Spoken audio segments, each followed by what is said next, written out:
से जो मैं करना चाहता हूं वो आपके सामने पैकेजिंग सामने आती है। और अगर कभी मुझे सुनने का मौका मिल जाता है तो मैं अपने कमेंट जरूर उनको बोलता हूं। मैं वो नहीं हूं जो अपना काम सुन के या लोगों से तारीफ सुन के इंडल्ज हो जाऊं कि बस सब ठीक हो गया। मैं इतना क्रिटिकल हूं अपने बारे में कि मैं बहुत कम खुश हो पाता हूं।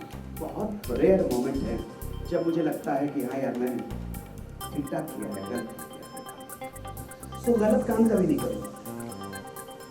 ये बच्चे जो हैं मुझे इतना प्यार करते हैं, इतना रिस्पेक्ट करते हैं।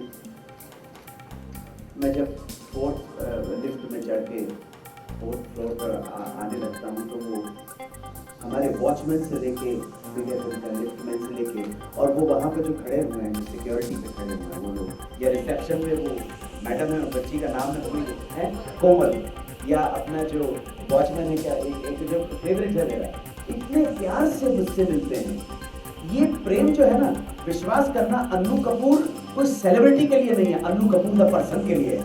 और मुझे पूरा यकीन है कि कोमल हो या हमारे वो क्या नाम है वॉचमैन का, जरा बताओ ना, वो लोग, अगर मैं सेलिब्रिटी नहीं भी रहूंगा, मैं सड़क पे पैदल फटे पांव भी चल रहा हूँ, शायद तब भी मुझे वो लोग प्रेम देंगे। ये सही प्रेम होता है। सेलिब्रिटी को तो सभी गुजर है, लेकिन आदमी के अंदर कुछ बात ऐसी हो कि अगर उसका डाउनफॉल भी आए तब भी लोग उसे प्यार करें, तब समझना ये आदमी खरा है, ये बंदा सही है। समझे ना?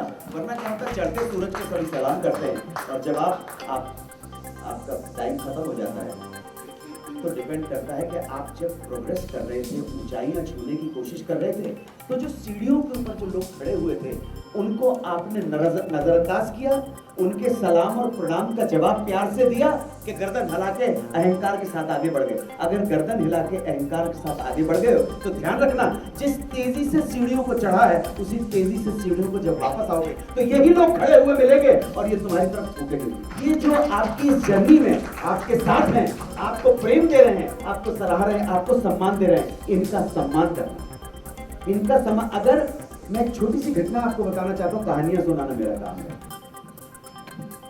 अमेरिका का राष्ट्रपति अब्राहम लिंकन अपने सलाहकारों के साथ, अपने मिनिस्टर्स के साथ, सेक्रेटरी ऑफ स्टेट के साथ, चीफ ऑफ स्टाफ के साथ व्हाइट हाउस में दाखिल हुआ था। This was for the first time. पहली बार राष्ट्रपति चुनने के बाद अब्राहम लिंकन अपनी टीम के साथ व्हाइट हाउस में एंटर कर। लॉन्ग कोट, आपने अब्राहम लिंकन का चेहरा देखा होगा।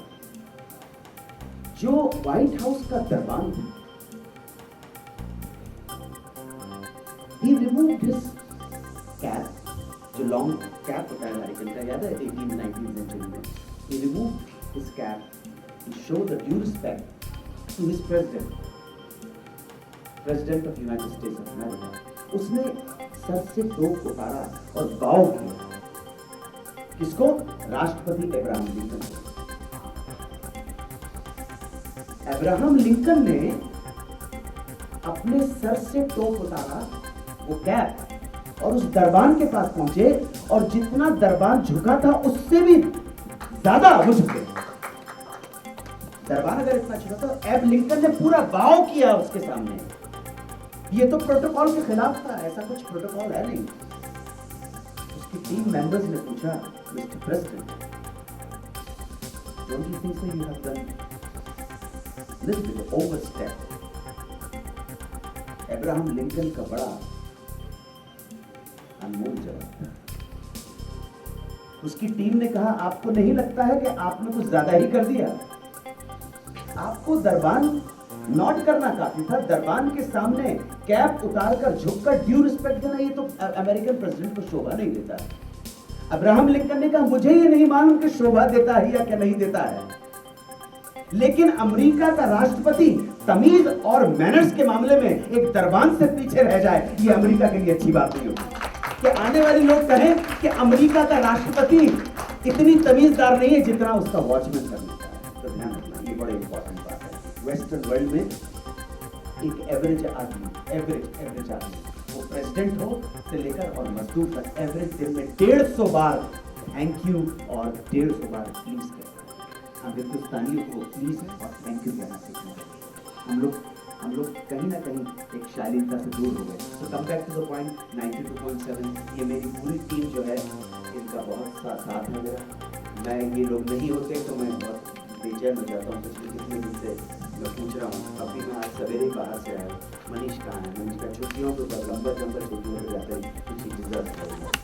अर्पिता की अगर तबीयत खराब हो जाती तो मुझे चिंता हो जाती है, तो मैं तेरे घर पे ही आ जाऊँगा मीटिंग करने के लिए। इस लड़की ने बहुत साथ दिया, बहुत प्रेम करती है। इसके हृदय में मेरे लिए वही प्रेम है, वही आदर है जो इसके हृदय में अपने पिता के लिए। ये कहती है मुझे, आपको देखती हूँ मुझे लगता है मेरे पापा हैं। जहाँ तक इस सुहाने सफ़र में जो लोग शामिल हैं, जो श्रोता हैं, काफ़ी हर एज ग्रुप के लोग इसको सुन के एंजॉय कर रहे हैं। जब तक उनको ये सफ़र सुहाना लग रहा है, तो मैं तो गाड़ी का ड्राइवर हूँ सुहाना सफ़र करने वाला। मैं गाड़ी ठीक ठाक चलाऊँ, किसी को धक्का नहीं लगे, सबको आनंद आए सुहाने सफ़र में, यही मेरी कोशिश। तो भाई लाइफ तो अपने आप में रिक्शे वाले की भी बहुत इंटरेस्टिंग हो सकती है। ऐसे पिन पॉइंट नहीं कर पाऊंगा कि किसकी लाइफ बहुत इंटरेस्टिंग लगी।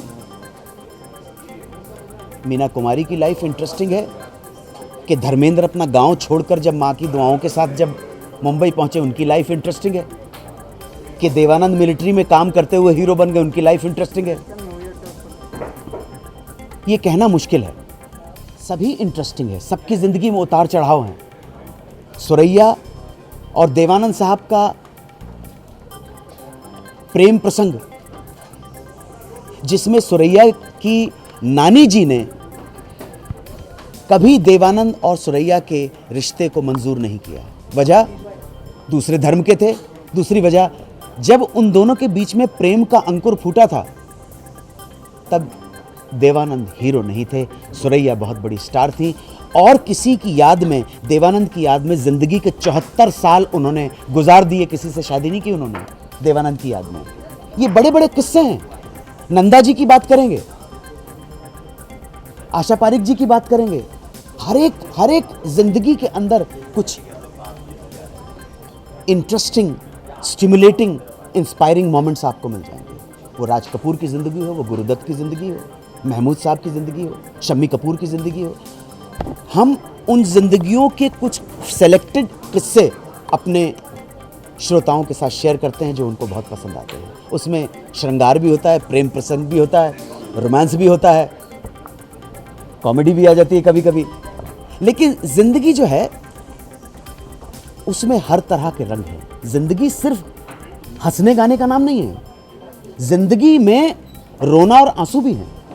ये रोने को, आंसुओं को और हंसने और गाने को, दिल की थोड़ी सी टूटन को और चेहरे की मुस्कान को, सबको एक जगह जब समेट में लाओगे तभी वो ज़िंदगी बनती है। ऐसा नहीं हो सकता दुनिया का कोई आदमी कि सारी ज़िंदगी भर हंसता रहा हो, और ऐसा भी नहीं है कि सारी ज़िंदगी भर कोई आदमी रोता रहा हो। तो ज़िंदगी के हर उतार चढ़ाव, सुख और दुख दोनों का या संयोजन का नाम है ज़िंदगी, जिसको हम आपके सामने इंटरेस्टिंग तरीके से पेश करते हैं। और सहारा है हमारे पास फिल्म के गानों का।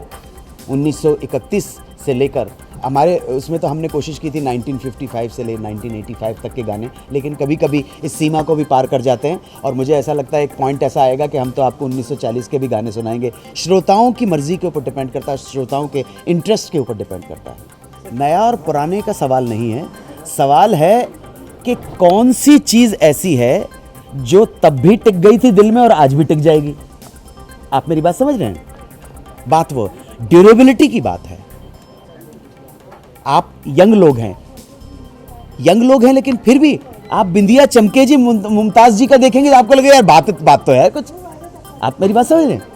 माधुरी दीक्षित का को गाना देख के आज भी आपको लगता है यार और आज की हीरोइन आप बोलो तो वो कहेंगे कि नहीं, माधुरी जी को हमने देखा है बचपन से। सो नए और पुराने की बात नहीं है, मैं तो ये बोल रहा हूँ कि एक्सेलेंस की बात है, बेहतरीन म्यूज़िक की बात है, बेहतरीन बोलों की बात है। आजकल के गानों का एक प्रॉब्लम है कि बहुत फास्ट करने के चक्कर में गाने के बोल याद नहीं होते। फाइल जो है ना इतनी भारी है कि ब्रेन के कंप्यूटर में डाउनलोड नहीं होती। पुराने गानों की सिंप्लिसिटी थी, लेकिन उस सिंप्लिसिटी में जो गहराई की बात पुराने गानों में कही जाती थी, वो आज के गानों में लंबे लंबे मुखड़े होने के बावजूद है ही नहीं कुछ। इसलिए कोई कुछ उसके अंदर कंटेंट नहीं है, सब्सटेंस नहीं, इसलिए गाने याद। किसी की जान को जाते हुए देखा है, वो देखो मुझसे रूठ कर मेरी जान जा रही है। बस इजी है याद करने के लिए। इस रंग बदलती दुनिया में इंसान की नीयत ठीक नहीं, निकला ना करो तुम सज धज कर, ईमान की नीयत ठीक नहीं। ठीक है, मैं कैसे खुदा हाफिज कह दूं, मुझको तो किसी का यकीन नहीं, छुप जाओ हमारी आंखों में, भगवान की नीयत ठीक नहीं। याद होगा, क्यों नहीं ठीक होगा? क्योंकि कंटेंट है, कुछ थॉट है उसके पीछे। मुझे विश्वास हो या नहीं हो, हमारा देश प्रजातांत्रिक देश है और प्रजातंत्र का जो पूरा सिस्टम है वो लोकशाही, जनता के द्वारा जनता के लिए जनता का राज, इस पे बिलीव करता है। हम इस कहावत को जो हमारे संविधान ने हमें दिया है, जो अधिकार दिया है, उसको हम इम्प्लीमेंट कर सकें अपने उज्जवल रूप में, अपने समग्र रूप से, तो वही हमारे लिए अच्छा है। वरना हम जो राजनीति देख रहे हैं भारत की, वो राजनीति अपने निकृष्ट सीमा के ऊपर पहुंच गई है। हमें भारत का अगर उत्थान करना है तो हमें राजनीति को आगे बढ़ाना होगा, नए दृष्टिकोण के सामने लोगों के सामने लाना होगा।